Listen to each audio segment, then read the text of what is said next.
sidee tahay maxaa lagu dhahaa af Ingiriisi? How are you? Waan fiicanahay maxaa lagu dhahaa af Ingiriisi? I am fine. Subax wanaagsan maxaa lagu dhahaa af Ingiriisi?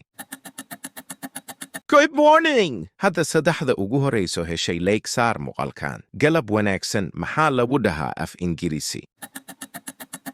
Good afternoon. Fiid wanaagsan maxaa lagu dhahaa af Ingiriisi? Good evening. Fadlan maxaa lagu dhahaa af Ingiriisi? Please. Mahadsanid maxaa lagu dhahaa af Ingiriisi? Thank you. Iga raali noqo maxaa lagu dhahaa af Ingiriisi?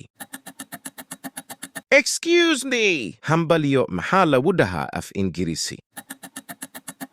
Congratulations. Kan ugu dambeeyo dhalasho wacan maxaa lagu dhahaa af Ingiriisi? Hadda jawaabta taqaanid noogu soo qor qaybta falada mahadsanid.